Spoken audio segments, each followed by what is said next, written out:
Hello everyone, welcome to the Narcissism Decoder. I'm your host, Dr. Anthony Mazzella. In this episode, I'm speaking with Dr. Kerry, a clinician who not only understands narcissistic abuse professionally, but lived through one of the most disorienting and deceptive relationships a person can experience. As you will hear, she grew up in a chaotic family system shaped by gaslighting and scapegoating, spent 30 years in what seemed to be a stable marriage, and then lost her husband suddenly to terminal cancer.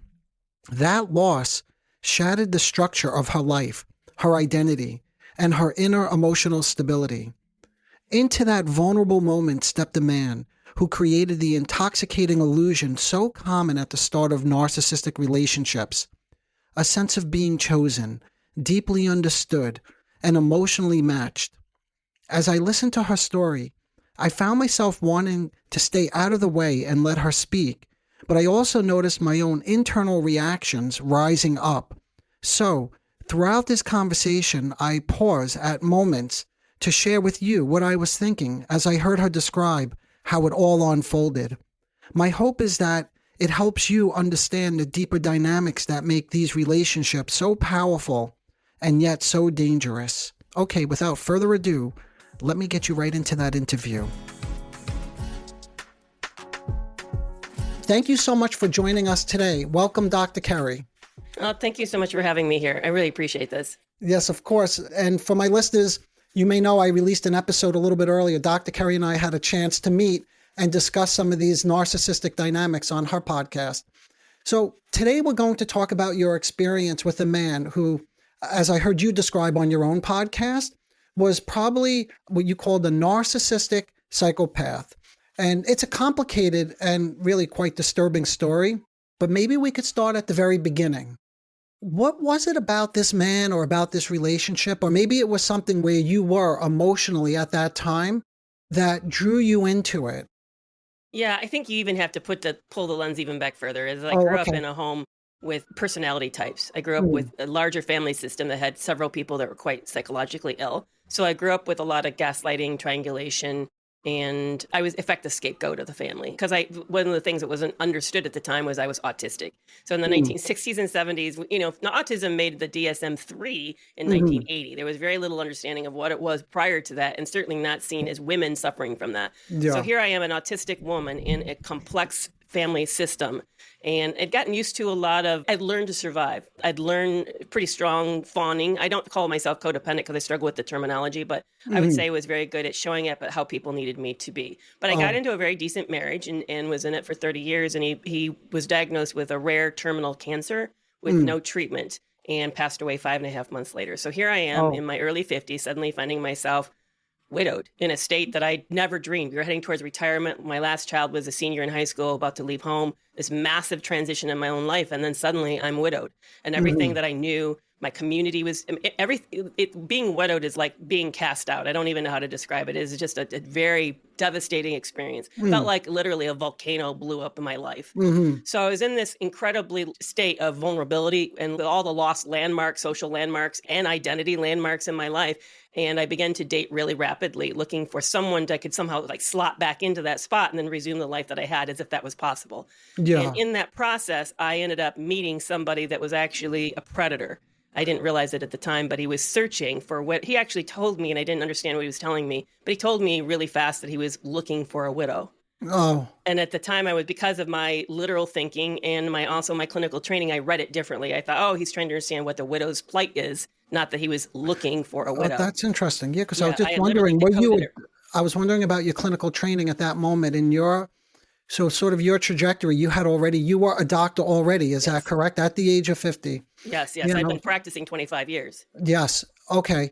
And I mean, I guess hindsight's 20/20, but looking back. So right now you said you were in a very vulnerable place. Like, were you aware of it then? Or was it just like, where were you, I guess, at that point when you first met this fellow? Right. I knew he was a narcissist.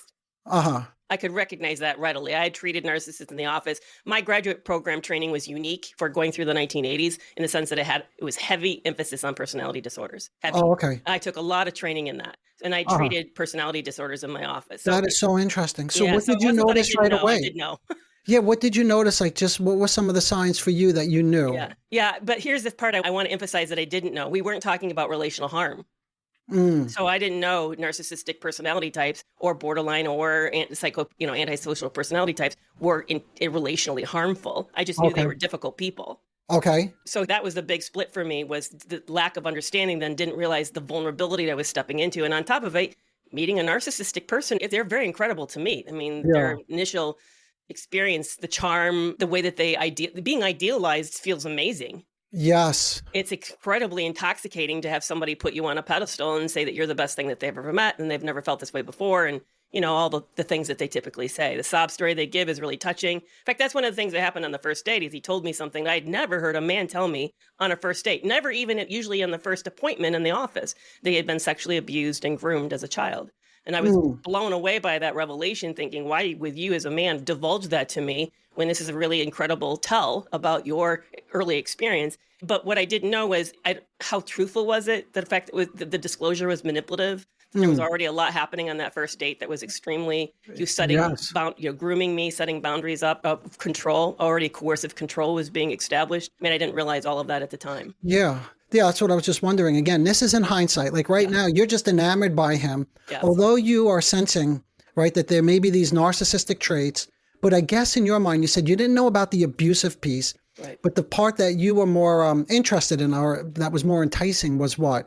The allure of it, I guess, right? The compliments that he seemed chosen, Yeah. Yeah, feeling chosen, feeling special, feels really wonderful. I mean, if you think about the loss that I just suffered, the fact that my now youngest child has left home, all my kids have left home.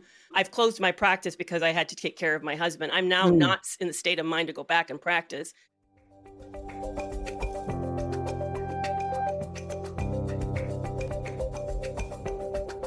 Dr. Kerry entered this relationship at a moment of profound psychic and emotional depletion.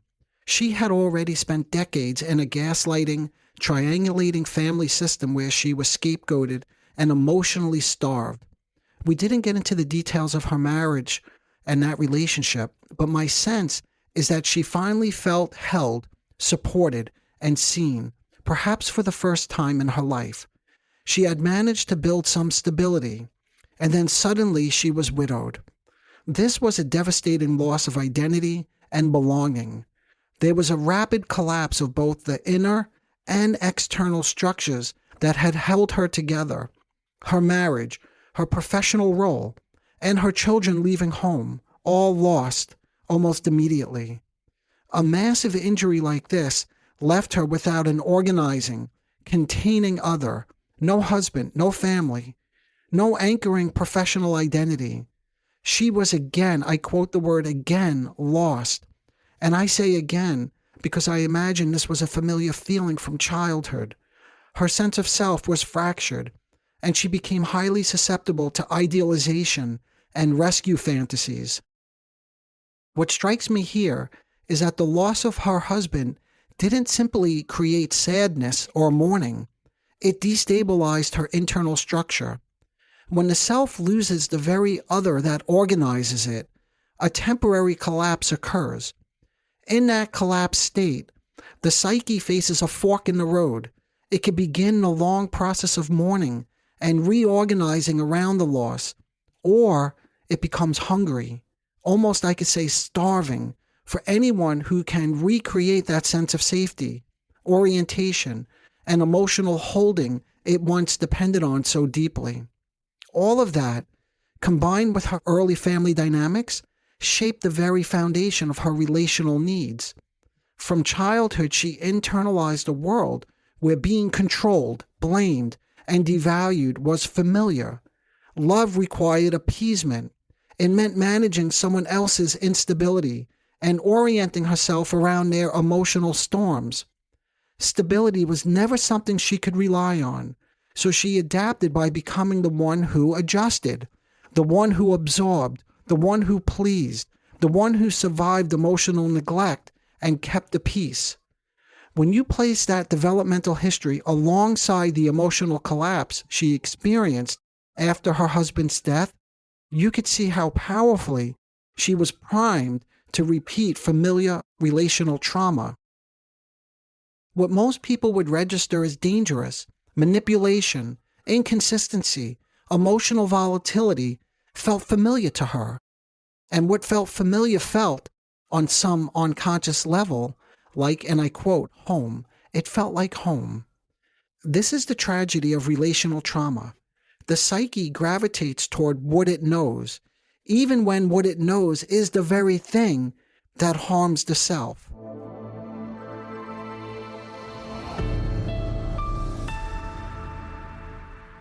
So here I am. I'm not working. I don't really have a good purpose. I'm not raising kids anymore because the last one just left home. We're all grieving. And I hadn't realized the role that my late husband had played by being sort of the centerpiece of the family. I didn't realize he was the center pin of the family. So we're shattered now. We're trying to find a new way to redefine ourselves. So I'm losing connection with my kids because of him, the loss of him. When I met my late husband way back in 19, I felt like I came home. So I didn't really have a home prior to him. And then he was this incredibly stabilizing force for me. So I was lost that on top of it. So now picture this person who comes into my life. He's dynamic. He's confident. He's offering control, feels stable.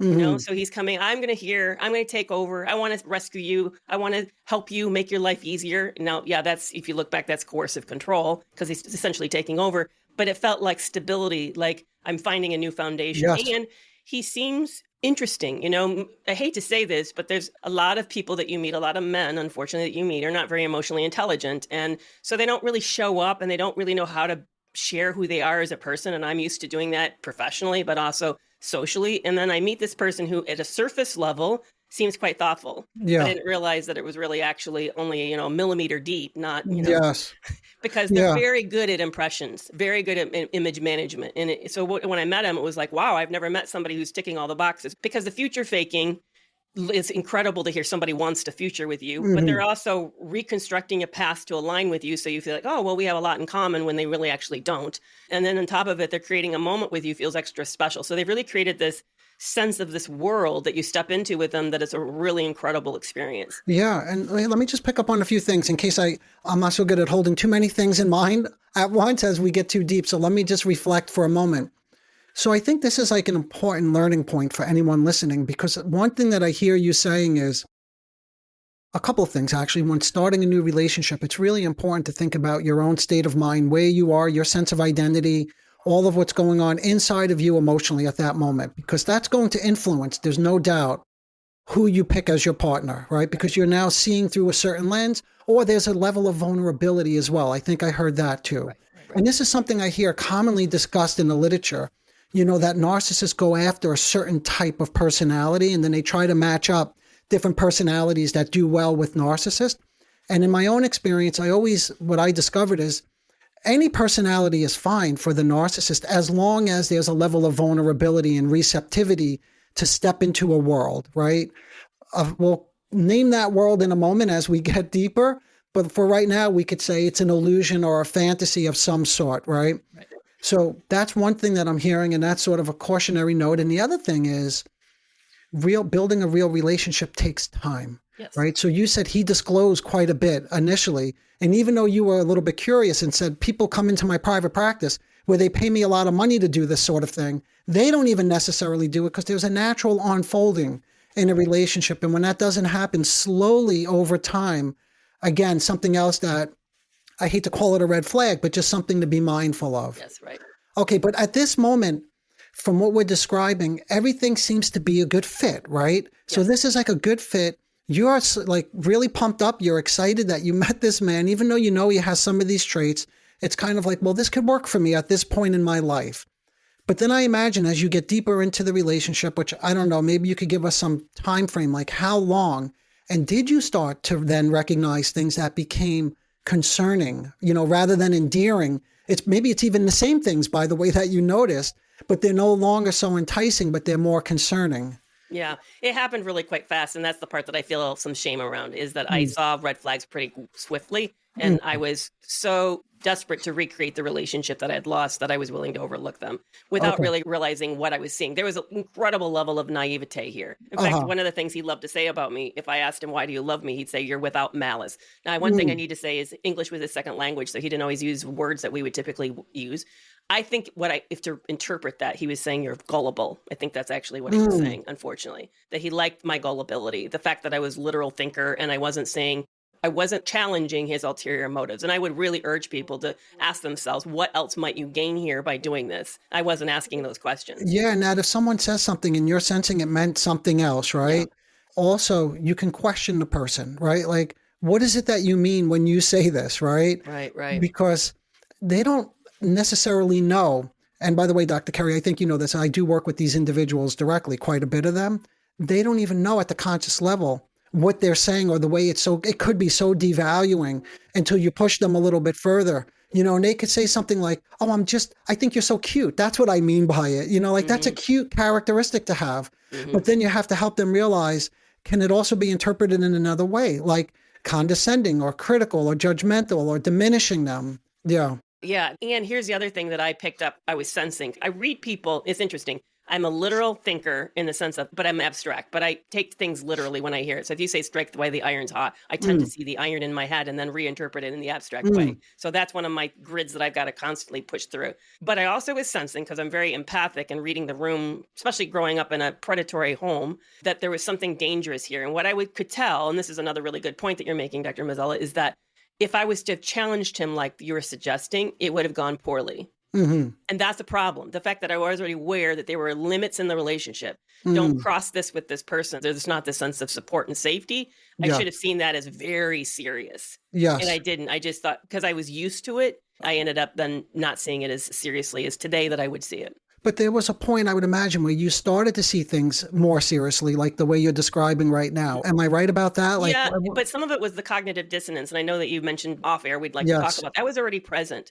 Here's how it showed up as present, and I didn't know what it meant. I met him in late August, and now it's October, so short period of time. Oh, wow. Yeah, and I already had enough suspicion about him that I hired a private investigator to run a background check on him. I actually hired a person to do an analysis of his data print in the world to see if because my question for the PI was, is he really divorced like he says he is? Because I didn't believe him. Now, why didn't I believe him? I don't know why. Even today, I cannot tell you why I didn't believe him. But there was an uneasiness, a restlessness I was feeling, like something's not adding up. I don't know what it is, but something's wrong here. I could feel that, but I also thought, and I'm really in love with him. I had both at the simultaneous time, and I didn't realize that was the start of cognitive dissonance. So at what point then? I mean, because eventually the relationship came to an end, right? Was there a turning point? Was it just several moments, or was it one moment? No, it was catastrophic. The way it blew up was catastrophic. So what happened was, I didn't know. There were signs something's wrong. It wasn't adding up, but I wasn't adding them up. And then we ended up getting married, and we had two marriages, a courthouse marriage, because we're getting ready to move to Mexico, and I needed my visa process to move forward. So I needed the marriage to happen so I could go into the consulate here in the United States to apply for a visa to live in Mexico. He's Mexican, but he was living in the United States, but we wanted to go there to run a vacation rental business, which was my idea, not his. He didn't put me up to that. A lot of things fell into his direction that was very providential. That gave him enormous amount of power for me to do that inadvertently. So we're working on all of this, buying property to start a rental business, which had been a dream of mine, something even my late husband had encouraged me to do. So again, I want to hear it wasn't my ex's idea.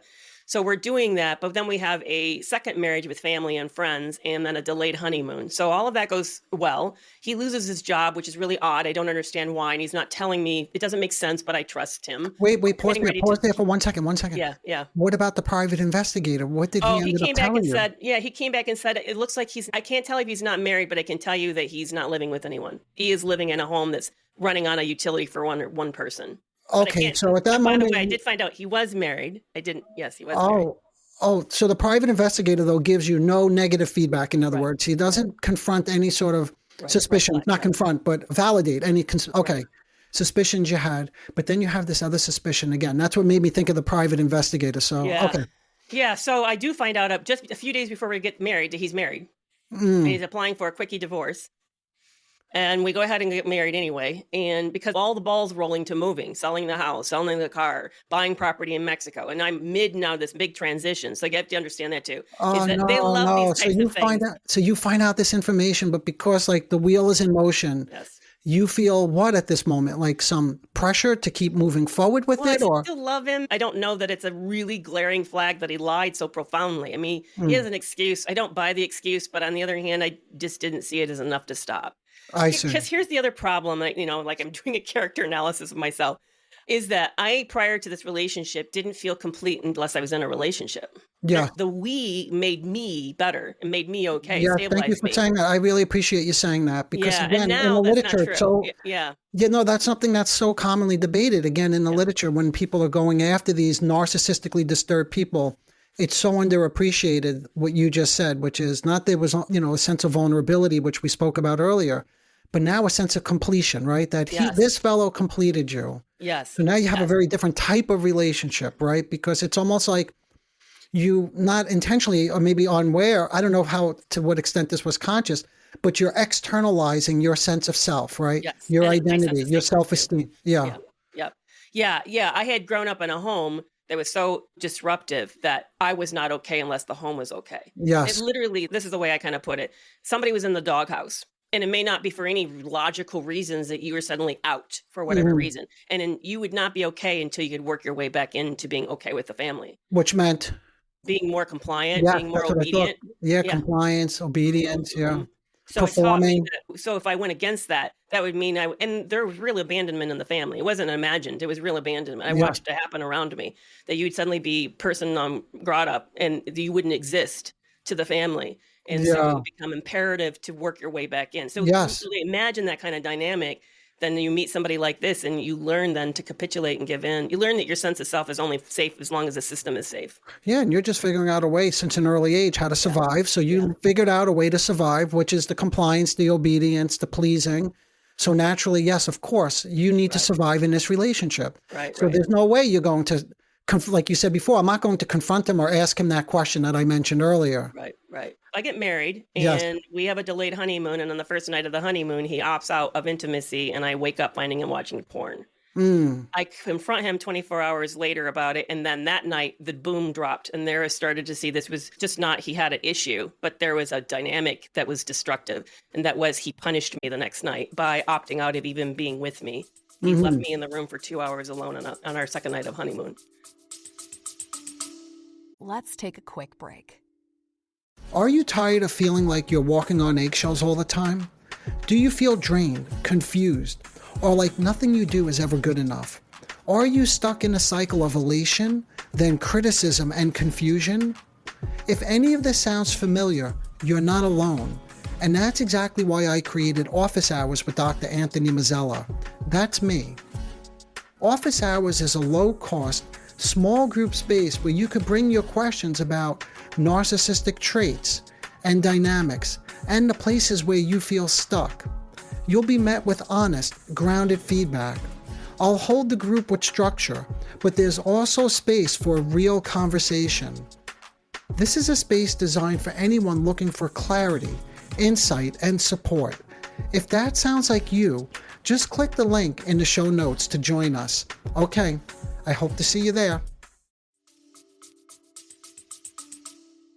And that's devastating. Now that's devastating. It's not like someone who just left for 2 hours alone. For you, given everything that you just described, you could literally collapse in those 2 hours, right? Yeah. So when he dropped me, literally had it was a setup. That was the part that was really cruel. It wasn't like he was sulking and withdrawn because I confronted him on the previous night. So I confronted him the next day. So this is the second day. He hears me. He's mad. I know he's mad, but we have a good dinner and I think we're okay. But I don't know, is he seething and he's planning and he's strategizing what he's going to do to get me back and teach me a lesson, because this person's extremely controlling. He's a master at this. I mean, he's a psychopath. He's very, very good at this.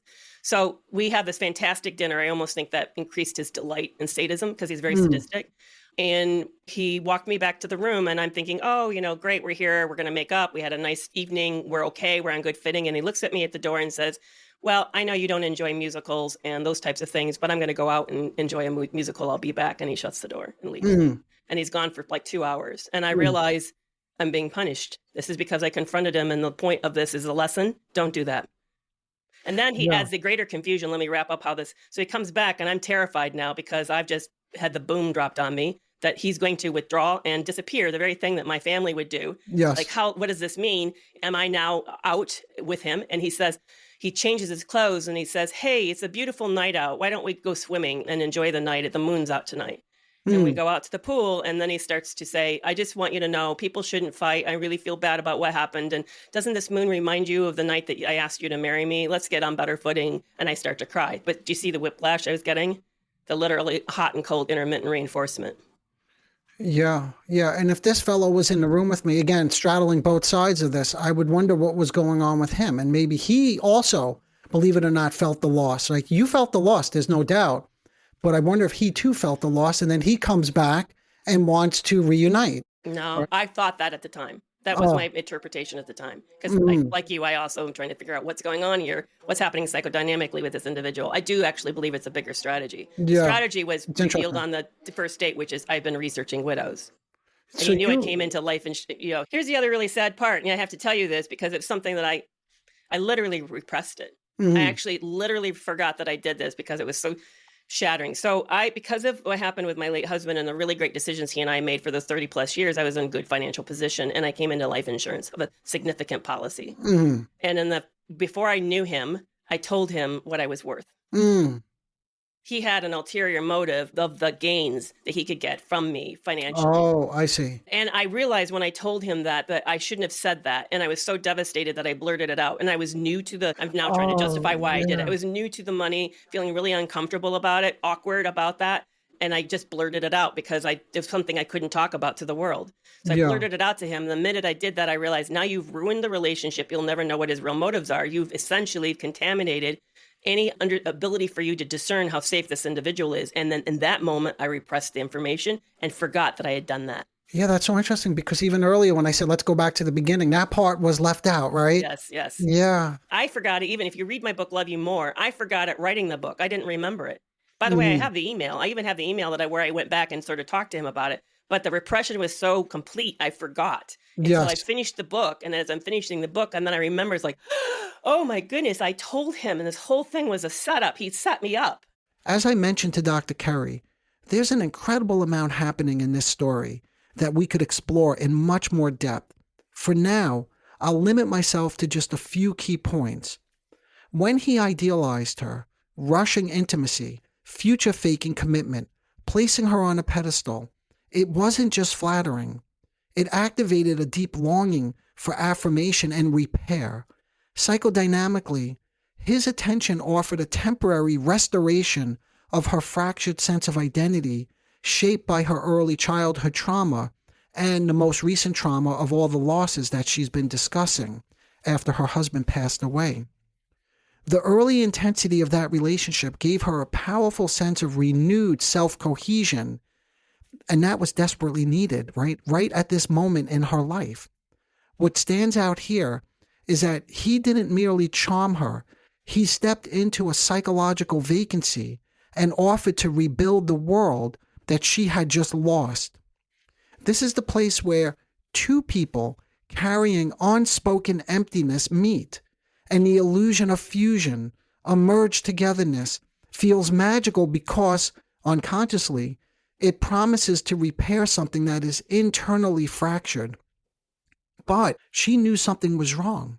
She saw the red flags, hired a private investigator, noticed the inconsistencies, yet she stayed. Like many of us, right? She stayed. Why?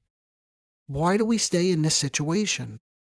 Because the emotional need to restore connection and avoid unbearable aloneness overpowers her internal alarm system. In other words, proximity trumped reality. So just the fact of being close was the most important thing. And yes, more important than reality. Her psyche split the experience just to survive it. The idealized, almost magical belief in connection stabilized her self-esteem and her self-worth. The threatening, reality-based perceptions were denied or disavowed, and she held on to the fantasy rather than the facts. And that's the main point I want to emphasize, is that when we step into this kind of relationship, we focus on the fantasy, not the facts. One final thought. She had disclosed her life insurance payout early in the relationship. Later, as you just heard, she repressed that memory. She forgot she shared this information with him. It is possible that fully recognizing this would mean confronting that the relationship itself might have been predatory. Again, the facts, right? The reality. In this sense, her repression functioned as a protective defense. Acknowledging the exploitation would shatter the idealized fantasy she needed to emotionally survive. So in other words, she needed to repress this memory because it would interfere with the fantasy. We're going to explore that fantasy in much more depth in the second part of our conversation, which I'll be posting for you next week.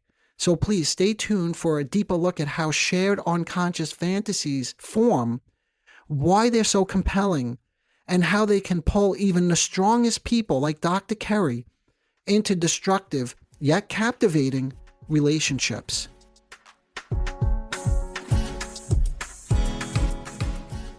If this spoke to you and you're curious to learn more about all issues related to narcissism, please support the show by subscribing so you don't miss what's coming next. And even more importantly, take a moment to leave a review.